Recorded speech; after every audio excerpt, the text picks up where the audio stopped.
So I'm Emma. I run a program of activities for under fives and their families here at Eden. And we also work really closely with the health and wellbeing programs that we also run on site. So I'm lucky enough today to be joined by Dr. Amir Khan, Dr. Craig Bennett and Professor Tom Oliver to discuss how important nature is for our wellbeing, the benefits to our health and wellbeing of being in nature, how we create connection to the natural world, and also to talk about any issues and complications that might come up. So we're hoping to have a bit of a conversation to start the session, and then open the floor to your questions after about half an hour. So please keep those questions coming in using the chat function. So just to give you a little bit of a background to our panelists, Dr. Khan is a full-time GP in Bradford. You might also recognise him off the telly. He's one of the GPs featured in Channel 5's Behind Closed Doors, and he also makes regular contributions to BBC Breakfast as a medical expert. He's also a keen enthusiast for the natural world, so an ambassador for the Wildlife Trust and the Butterfly Conservation Society, and he's helped work with projects to develop green spaces for children in Bradford as well. Dr. Craig Bennett is one of the UK's leading environmental campaigners. He is head CEO of the Wildlife Trust, and before that he was at Friends of the Earth, where he was also CEO. Tom Oliver is Professor of Applied Ecology at the University of Reading.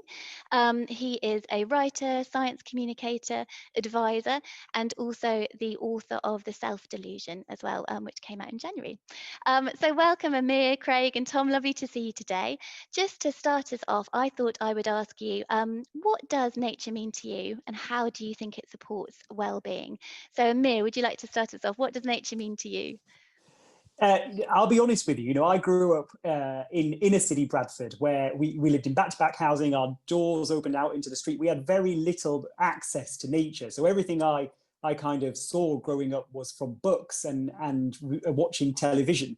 And it wasn't until I was a bit older and started really exploring nature, just going to the local woods and that kind of thing, and talking to my dad about it, that I realized, just how important nature is to our well-being. And it was that discovery over time, really, that showed me the importance of nature and has led me to kind of fight for nature in a way that benefits nature, but also my patients as well. I think that's so important, working in inner city Bradford in an area where nature is heavily depleted. It is really, really important that my patients get the benefits of nature. Just because they live where they do doesn't mean they shouldn't get it.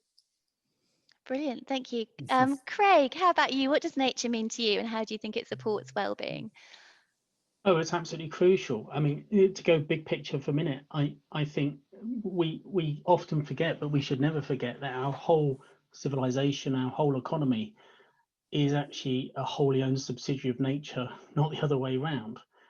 It is the foundation for everything in humanity and our whole civilization. And actually, perhaps one of the things one of the reasons we're facing so many challenges as humanity is because we've lost our connection with nature, and that we kind of see ourselves as apart from nature rather than part of it.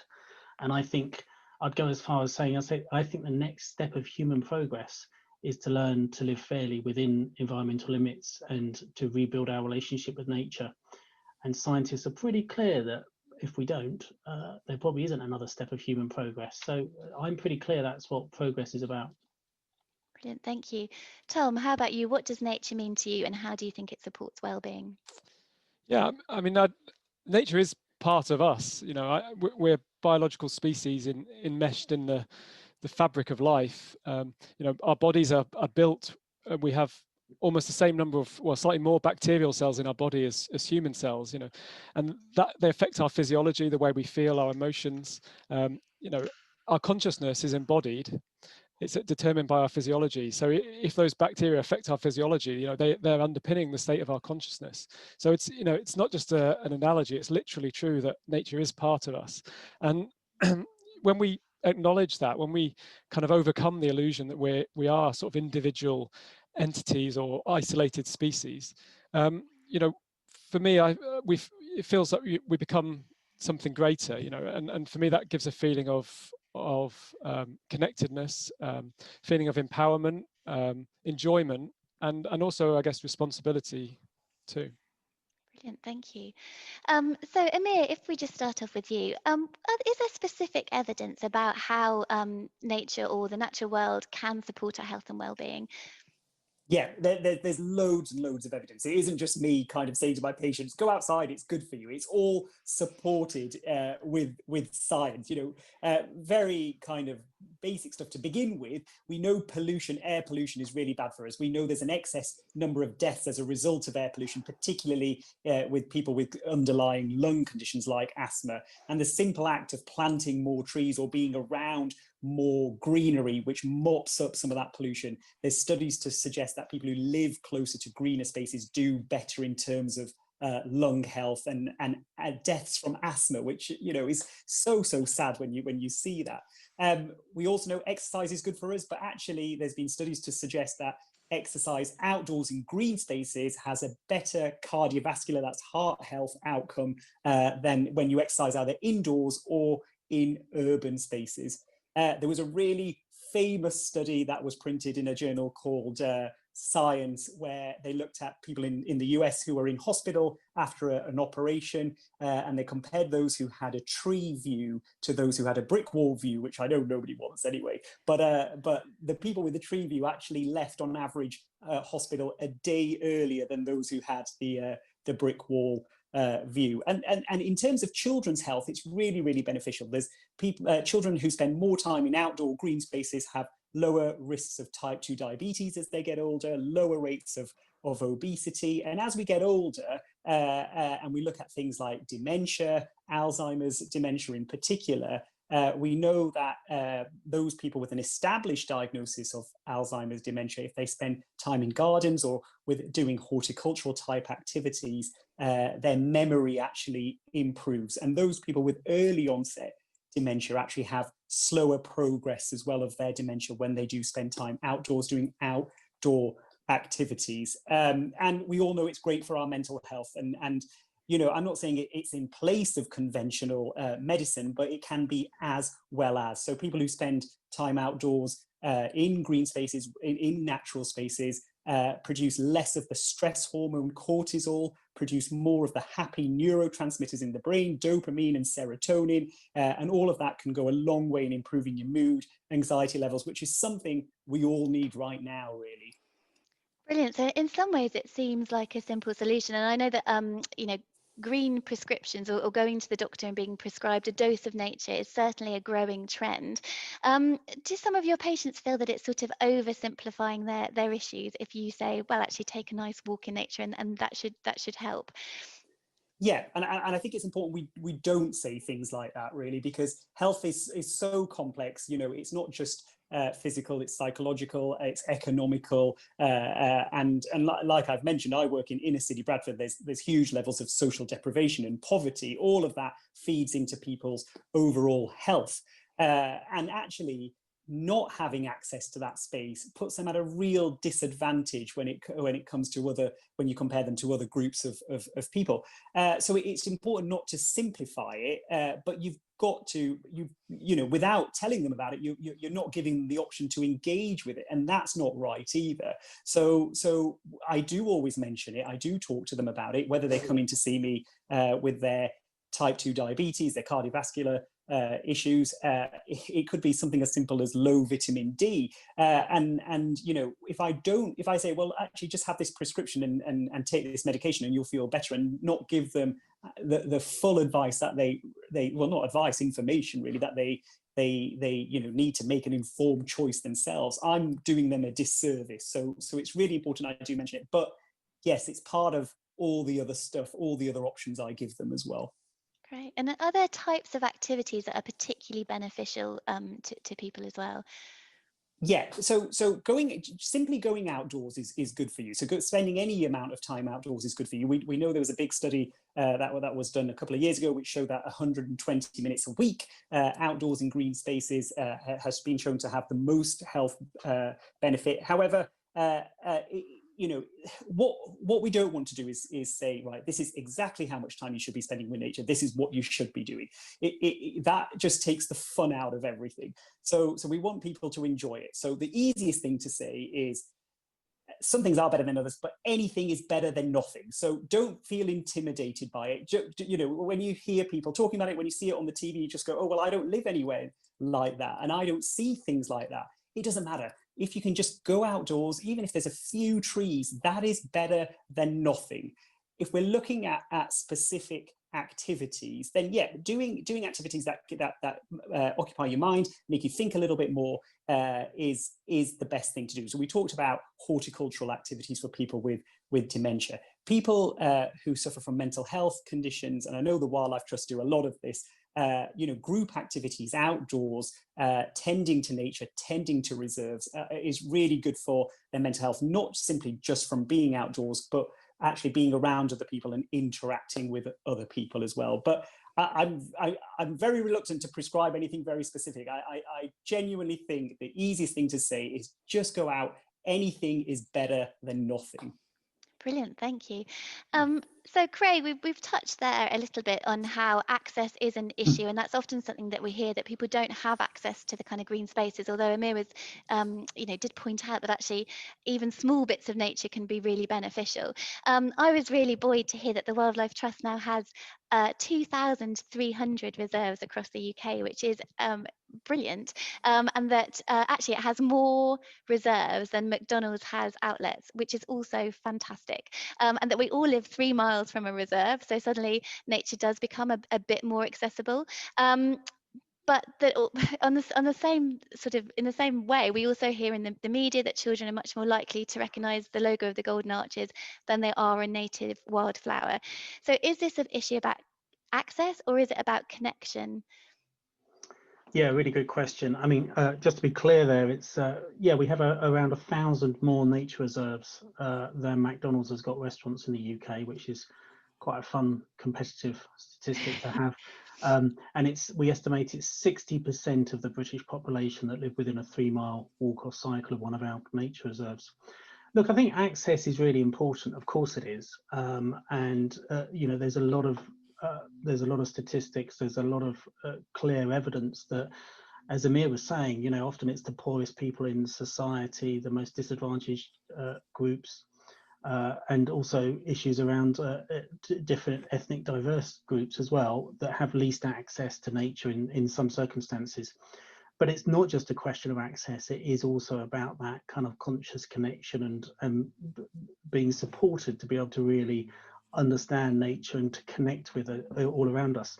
And actually we've seen that really clearly during COVID, of course, during the lockdown, where you know, I've been really struck by the journey that we've almost gone on as a society this year. And if you remember, just that weekend before the first lockdown, there was those kind of news reports about hundreds of thousands of people sort of going to Snowdonia for the weekend or something as a last chance for before lockdown. Well, that's not sustainable, even in a non-lockdown situation. Actually, maybe we've inadvertently made a mistake in the nature conservation sector over 100 years. Is kind of encourage people to think that nature is this thing that's distant and sometimes even foreign, when actually nature on our doorstep is perhaps the most important nature there is.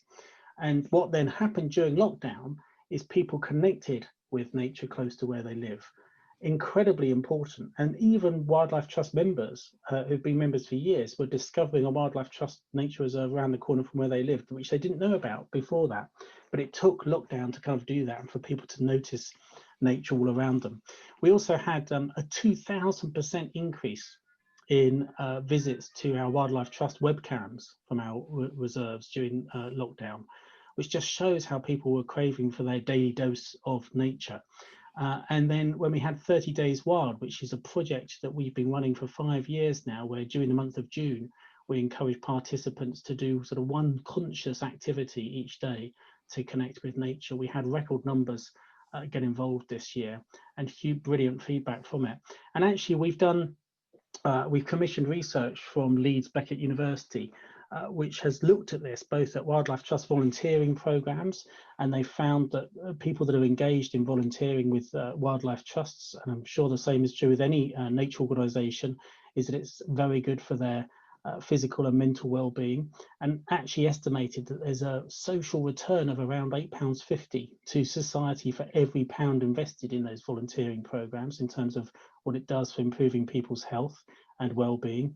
And equally with our project of 30 Days Wild, which has been, as I said, operating for 5 years and actually had 1 million people participate in it over the last 5 years. Very clear evidence there that that's resulted in very significant increases in the connectedness that people have with nature, particularly for those that began with a weak connection to nature. All we're asking them to do is, like, for a day, a month, do some kind of connection. It could be sitting in the garden with a beer and just listening to birdsong, but doing that consciously. And surveys of participants suggested it boosted their well-being by an average of 30%. And actually, the people who felt least connected with nature at the start of it are the ones that benefited most, and sometimes reporting that that was for a couple of months afterwards, after they'd finished it. So I think it is, access is important, of course, but actually rebuilding that connection is critical as well. Thank you, Craig. So you've touched there on some of the activities that do create a connection to nature. Is this about, and a lot of that is about making time and a conscious space, I think, to recognise nature. Are there any specific activities that help you to develop that connection with nature? Is there an ideal time or stage of life? You know, does having a a sort of social side to that help? I wonder if you could just elaborate on that.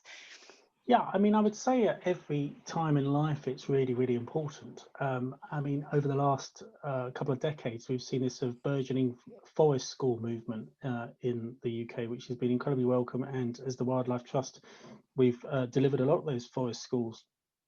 And that means that we're making sure that children from a very early age are building that connection and confidence with nature. Incredibly important. And I've seen in my career, you know, I've seen children who have been going through forest schools and just how incredibly happy they are and confident and get so much out of nature. And I've also met teenagers that have grown up in deep in the middle of a city and have not had a connection with nature and feel uncomfortable about sitting on grass, which is kind of quite hard for others for us to kind of fathom, really. But the happiness of people that have that connection with nature is very real, and it's kind of measured. So I think the sooner we start in people's lives, the better. But equally, we need it at all moments in people's lives. So Lancashire Wildlife Trust, for example, have had a fantastic project in working with young people, but we're talking here kind of late teenagers and early 20s who are facing mental health problems, and actually helping them sort of volunteer and work and deliver work on Lancashire Wildlife Trust reserves, and having a real program through that. And that's been incredibly successful in helping people with mental health challenges. But of course, it's true at every moment of our lives. It's not like it's just at one part of it. And the ways in which we can do it range everything from, volunteering to just making sure all of us in our lives make sure we take a moment each day to notice nature and connect with nature. So to sort of bigger projects, or even just going for a run in nature or going for a long walk or whatever. There's so many ways in which we ourselves can discover that. Some of us want to do it alone, some of us want to do it with others. It's not necessary to say there's only one way to do it. The important thing is that we do find at least one mechanism to do that. Thank you. And I think obviously in we live here in Cornwall, which is quite a rural area, but those issues about diabetes, obesity, mental health are still there. So then we've got an abundant natural world around us, but still it feels that there's that difficulty to connect with it in a way that is helpful. Amir touched on the 120 minutes a week. Actually, sometimes people who work significantly longer outdoors, don't have such good mental health.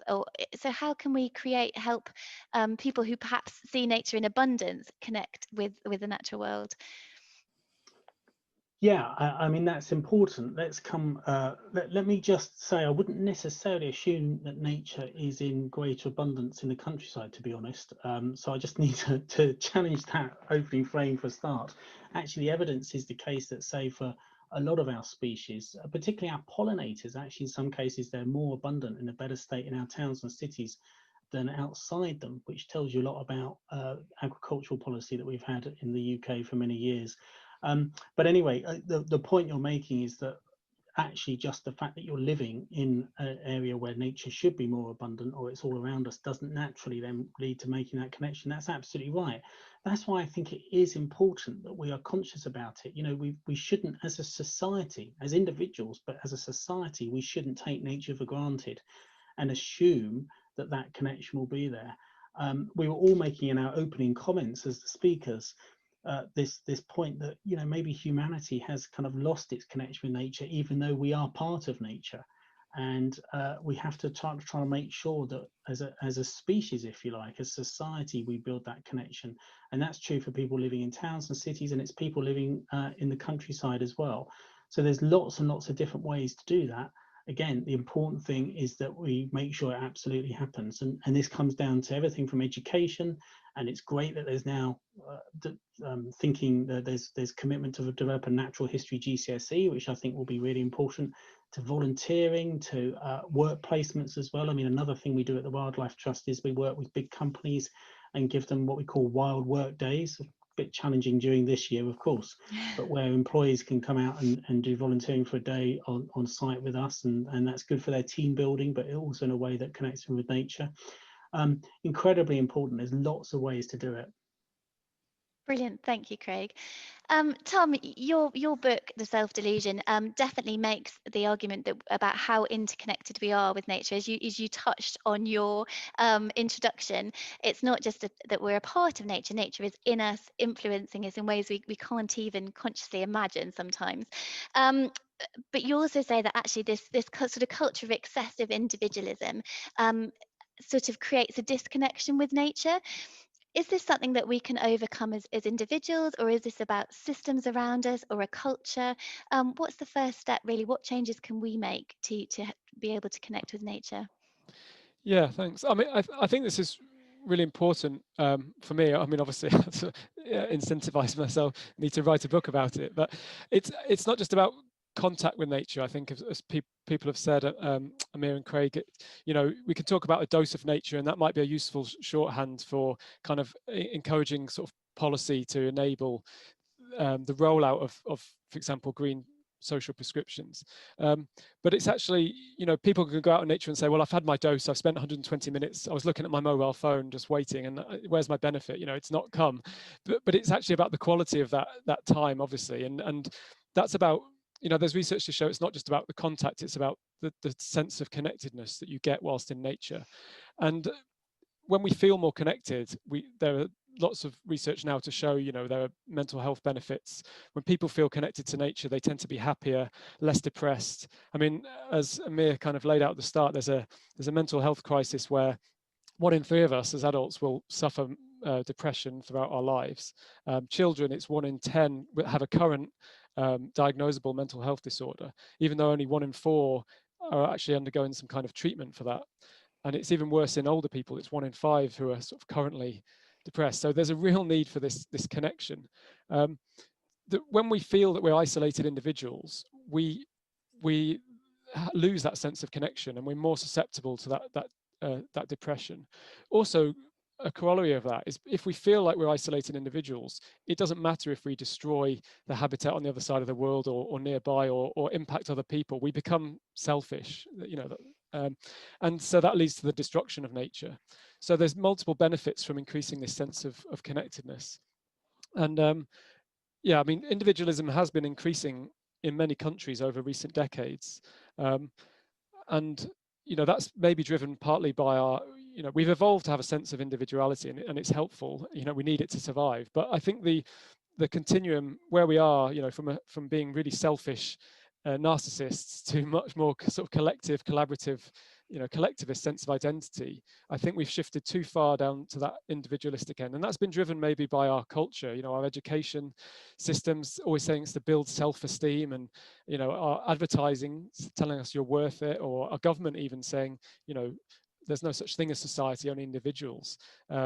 Margaret Thatcher's famous line. All that pushes us down to that end of towards individualism. And if we can find ways to overcome that habit of thinking, so it's about a habit of a destructive habit, and so the solution is to develop new practices, new habits of thinking in a much more connected way. And that means, you know, learning how to be out in nature and connect, and it's different for everyone. For me, it might be, looking at the leaves and the colors and sort of mindfulness type approach. But for others, it might be being with other people out in a natural environment, conservation volunteering or green gyms.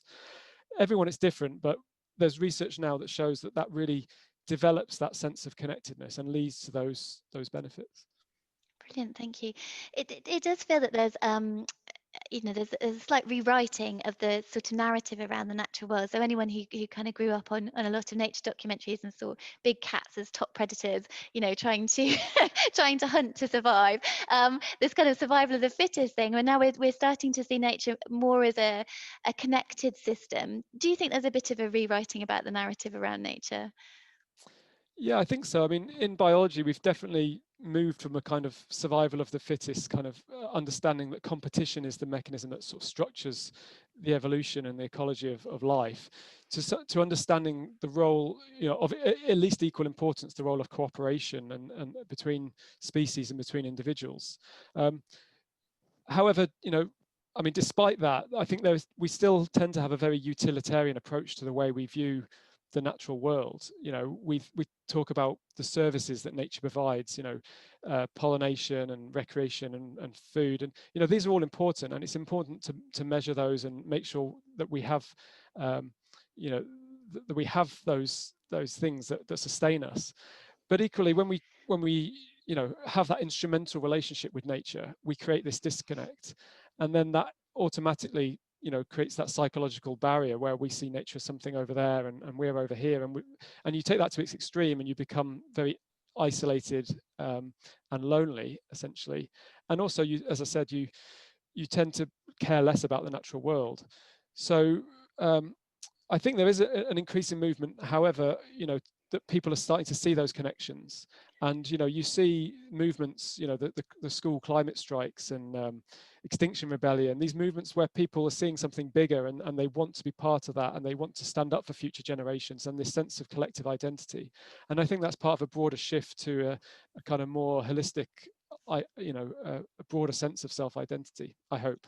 It'll only be just in time if we do manage to transform. Fingers crossed.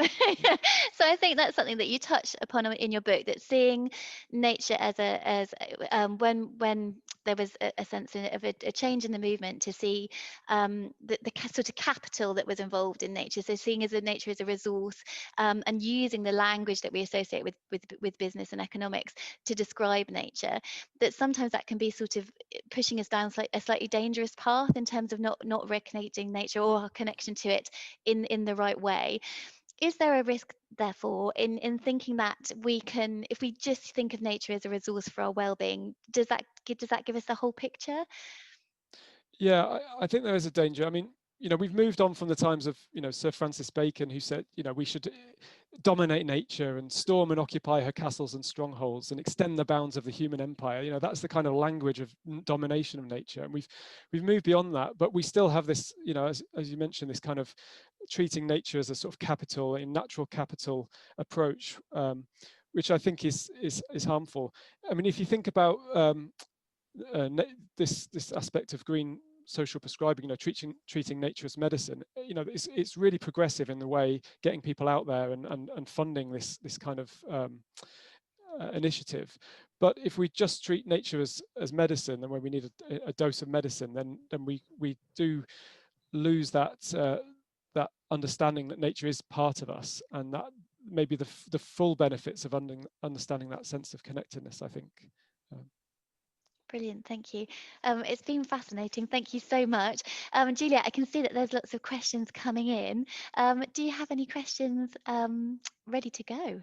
Well, we do. There's some fascinating questions coming in, actually. So I'm gonna start with this one. And Craig, I don't know, you might need to start, but the others feel free to pile in. One of the questions someone's asked is, do we need planners and builders to be more aware of the need for nature? Yes, 100%. It's extraordinary, and we need government as well to be more aware of that critically. The evidence is so clear now, as we've been hearing from both Tom and Amir, that we need nature in our lives. We need nature to be connected, and we absolutely need to therefore integrate it into the design of our built environment. that means, first of all, when we're building new developments, we need to keep whatever nature is there and try not to lose it, and actually better to design a development around the nature that's already present rather than destroy it during the process if you can. And secondly, build in a way that actually puts nature into recovery as part of those developments as well. And as the Wildlife Trust, we've worked with a handful of house builders to see how that can be done, and it's to kind of great success. It kind of makes you think, when you really kind of think about this, it makes you think how far we could and should go on this. I mean, I think Amir was talking about how the famous example about the study of people recovering from operations and doing so quicker in a hospital where they've got a view of trees rather than those that don't. I mean, if we know this is the case, you kind of also ask yourself, why do most of our hospitals look like industrial parks? Actually, our hospitals could and should look like a bit more like nature reserves, and they would just be better hospitals in their own right, let alone good, better for nature. We really, really need to think about how we can bring nature into our built environment. It's worth saying that I have real concerns at the moment about the government's planning reforms on this basis, because they are talking about dividing the country up into 3 zones of growth, renewal and protect. With our real fear that the growth zone, when they decide that somewhere is a growth zone, that say it's somewhere that they can concrete over, and that nature is over there in the protect zone. We absolutely think it's essential that we have nature in recovery in all 3 of those zones that we might have in planning system in the future, not just in the protect zone, because nature has got to be as close as possible to where people live. Amir, do you want to add anything about how you think the healthcare system could be designed to embrace nature a bit better?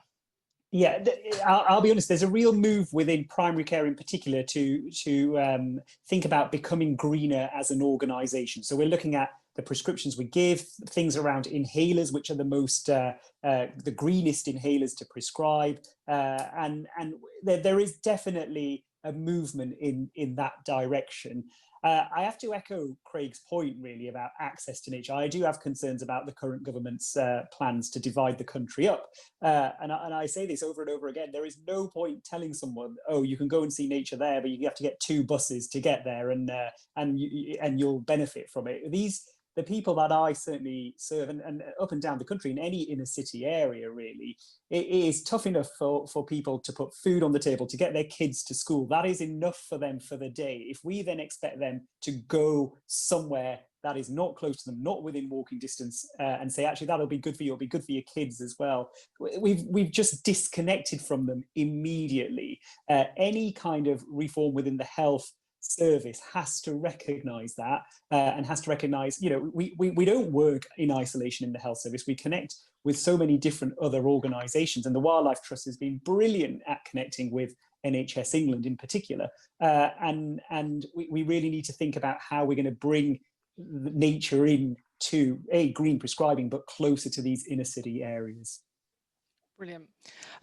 There's another really important question here, and it always comes up, which is about funding. How do providers of nature-based activities ensure that they have the funding to provide the best services to the people who could benefit most? And I think what we've seen recently is there's been quite a lot of money being put towards social prescribing navigators, but not necessarily into supporting some of those activities which provide health benefits. How do you think, can you see a future where perhaps the health service actually invests in some of those nature-based activities, not just the navigation processes? Emir, I'm afraid that might be another one for you to start off, but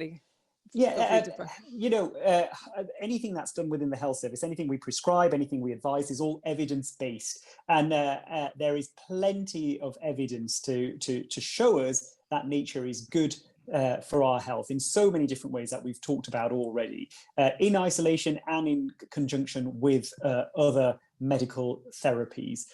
So, as the evidence mounts, as more and more doctors, healthcare professionals get behind it, and we really, really are getting behind it, you'll see an increase in green prescribing. We were doing really, really well. Unfortunately, COVID's thrown it out the window a little bit as focus is elsewhere. But hopefully, once we, alongside COVID, but certainly after COVID, we will be refocusing our efforts there. But I mean, do you also think that there'll be support for the voluntary sector to provide those activities that meet the social prescribing?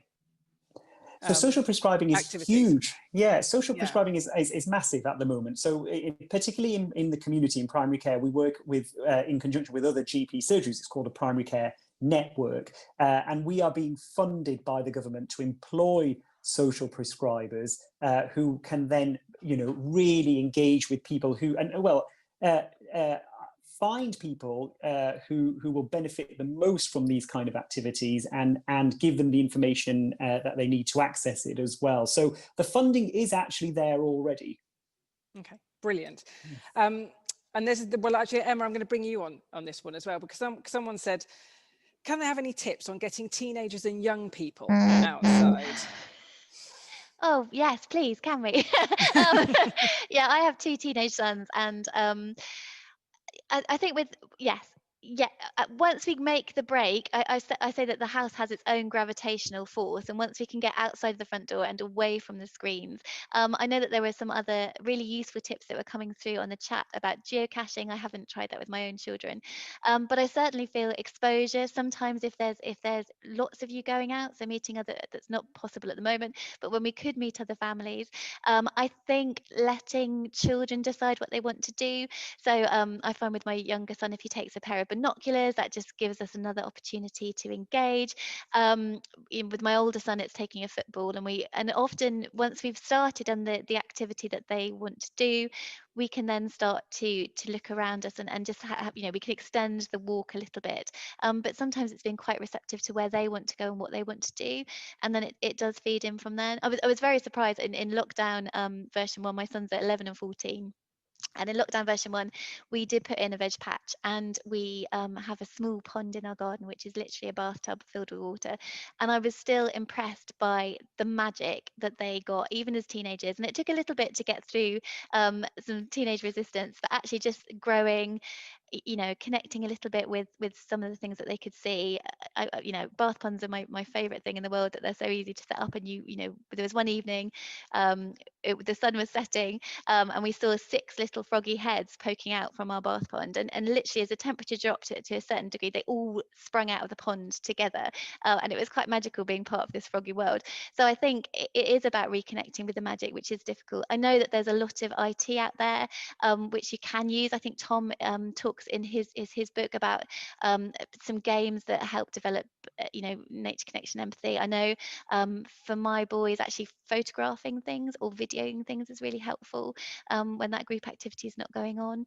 But yes, it is a challenge, but I think sometimes it's about understanding how they want to use the outdoor world, and just connecting them with a bit of that magic again.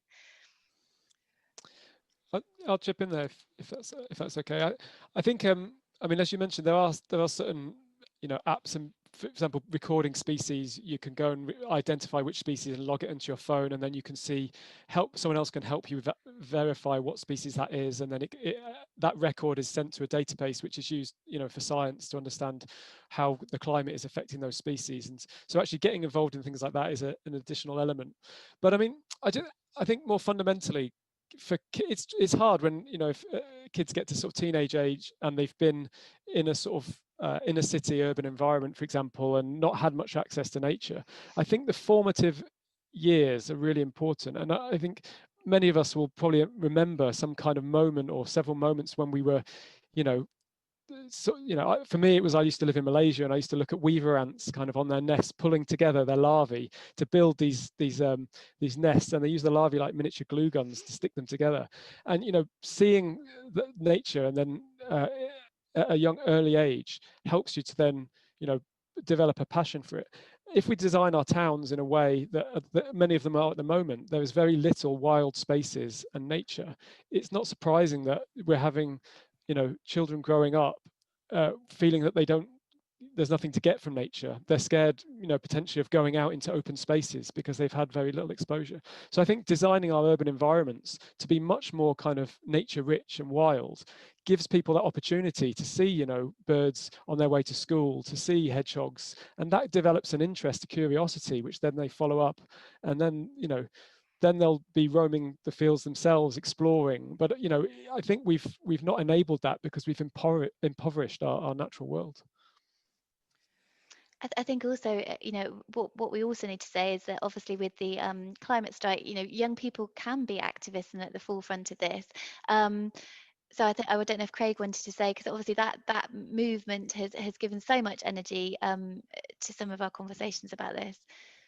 Yeah, absolutely right. I mean, I one of the things that's given me a lot of hope over the last 2-3 years has been sort of seeing young people really at the forefront of calling on politicians to address the climate and ecological emergency. And I think people actually, younger generations actually do the join up between these issues much better than many of the rest of us. Rather than seeing sort of climate in one box and nature in another box, I actually kind of see the connection of these about a sort of a whole global ecosystem kind of in crisis. So I think that's absolutely the case. I think, there's sort of answers coming out here that's very important is to kind of enable particularly teenagers to connect to nature almost on their terms. My own experience is actually you can, yes, it's nice to try and get teenagers away from screens, but equally, as Tom was saying, you can use smartphones if that's where their interest is in these amazing apps like, iNaturalist is one that I use for people to understand that or to engage in it.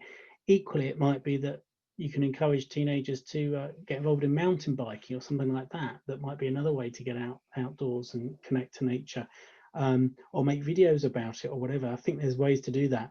But I think there is a job also about us kind of almost trying to rewild our school playgrounds and areas as well. I mean, one of the things that the Wildlife Trust we're arguing for is that we need to see 30% of our land and sea be put into nature's recovery by 2030. And we want that at every level. It would be great if everyone could try and allow nature to go into recovery for around 30% of their garden or 30% of the local park, roadside verges, railway embankments. And obviously the same would be true for schools as well, where schools have some playing field or anything, allow the bit at the edge to go wild, turn it into wildflower meadow will make a huge difference as well. So we need to kind of think out the box a little bit how we can best do this. I'd like to, if I can as well, just come back to a previous question that was made about the funding for this, for all of this. I think the thing that we often don't recognise is just how much money we're wasting by not doing it. That's the other way of looking at it. We know that some of the biggest costs, say, to the NHS are dealing with obesity and mental health. Actually, if we can put nature into recovery, rebuild the connection between people and nature, and it helps reduce those, let alone if we can talk about solving issues like air pollution, which obviously we've got to stop burning fossil fuels to do that, but actually trees and shrubs and in our cities will also make a big difference to air pollution as well. All of that will help cut costs of treating those for the NHS. So actually, how much money are we spending at the moment by not putting nature into recovery and not connecting people with nature? That's the other thing to think about. We're rapidly racing through this session, so I've got one last question for each of you. I think if you could point to a particular country or a culture or a project that you think is doing this particularly well, where would you point to? Emir, I'm going to start with you, because you appear in the right place on my screen. That's good, because I think I get the easy option then. I can say Japan and forest bathing. Nature's been quite well understood in Japanese kind of history for quite some time, and the benefits of it. And it's nice to see that spill out over into other countries as well. There's certainly a lot to be done in the Far East when it comes to animal welfare, but in terms of forest bathing and the health benefits that people get from it, Japan are all about that, and they know about it. They know about the physical well-being effects. They know about the mental health well-being. You see people of all ages, you were talking about teenagers there, of all ages really engaging with it and going out of their way to take time out. And what's really interesting about it is that they're very mindful while they're doing it. It isn't just a case of walking through a woodland while you're talking or texting on your phone. They're really in the moment, and they are getting the full benefit of being in that moment. Wonderful. I want to go there right now. Craig, What's your thoughts? Well, as it's the Eden project, I think I have to talk about Cornwall a bit and talk about particular work of the Cornwall Wildlife Trust. Actually, just earlier this year, Cornwall Wildlife Trust launched their Nature in Lockdown survey, encouraging residents of Cornwall to connect with nature. And over 2,500 people took part in that survey. And at the end of it, 96% reported that it helped relieve their stress. 96% said it improved their mental well-being, 94% their physical well-being. And get this, 2/3 took more action for wildlife, such as planting wildflower seeds or purposefully not keeping the garden too tidy as a part of being part of this. So of course I would, wouldn't I? But I will give a shout out to Cornwall Wildlife Trust. No, that's a great thing to shout out for, and I fully endorse the not too tidy garden mentality. Tom, what about you? It's a tricky one. I mean, I'm going to say that actually no country in the world, our cultures are becoming homogenized in the world to this very sort of westernized modern culture where it's problematic. We've talked about it being problematic for our happiness and our mental health and damaging the environment, but we face a whole set of other problems, climate change, ocean acidification, destruction of biodiversity all around the world. And I think these problems are linked to mindsets. And as I've said, and I don't think I think a modern culture is problematic, and actually some of the maybe solutions we can look back to some more indigenous cultures, sort of an anthropological view, and there are very different ways of conceiving, how society should run and what is an individual, and I think actually being a bit more thinking a bit bigger and a step change is what we need. We don't need sticking plasters to get us out of the kind of interlinked global environmental crises we face. We need some real step changes in our mindsets. And I think looking back to how some indigenous cultures in many different countries often didn't have this sense of individuality. They had a much more collective sense of kind of holistic view of their role in nature. And I think we've got a lot to learn from those cultures. So, Emma, did you want to have an opinion on that one? Something that you think's working particularly well that we can learn from? I think there's loads of, when you start to look at on a grassroots level, there's an awful lot of good stuff going on out there, and it's kind of connecting the dots really. So whether that's with the Wildlife Trust or with the voluntary sector, there's a lot of good practice that we can learn from. And I think there's, sometimes it's about embracing the doing rather than the conversation's great, but actually we need to create the opportunities for this to happen. And really interested by what Craig's saying in about schools. And I think sometimes it feels like the easy win is to create a low maintenance, whether that be garden or or school playground. And actually sometimes that sort of mindset of enabling things to run a little bit wild and letting nature be on your doorstep is going to be the key. But there's an awful lot of good stuff on a grassroots level from the forest school movement which is being embraced by schools in the same way that green social prescribing is being embraced by the National Health Service. So I think it is really just about connecting those dots and making sure that everybody has those opportunities.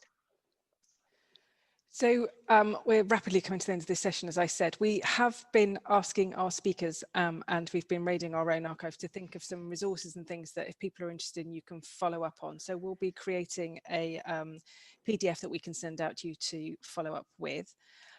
I'd really like to say thank you to all our speakers. We could talk all day about this subject. We will, we'll also, there are some questions that we've not been able to ask, but we will try to respond to some of those, and maybe we can put some answers in that PDF document back to you, so everybody feels that they've had a chance to ask and have a response. So thank you so much, Amir and Craig and Tom and Emma, for bringing all those amazing, interesting points together. And Lucy, I think you are going to sign us off with a few things, if that's okay. Thank you very much. A really, really fascinating session. I hope everybody enjoyed it. Yeah, there's just a few things. Abby's just posted the link to our survey. It's really helpful to get a bit of feedback on these sessions. So it just takes 2 minutes, and we'd really appreciate it if you do have a chance. Also, if I could ask a colleague to pop our Just Giving link in the chat too. If you would like to donate to the Eden Project charity, that would be greatly appreciated. And the Festival of Discovery is running for the rest of today and all of tomorrow. There's lots and lots going on over the next couple of days. So do take a look back at our website and sign up to sessions if you would like to. Of particular interest maybe to this audience, we've got a session starting at 2:30 on the power of sharing. So using the example of the Share Shed, the mobile library of things, which is based in Devon. That should be a really good session. And later on this evening, we've got the Down to Earth, a kitchen table conversation with Sir Tim Smith.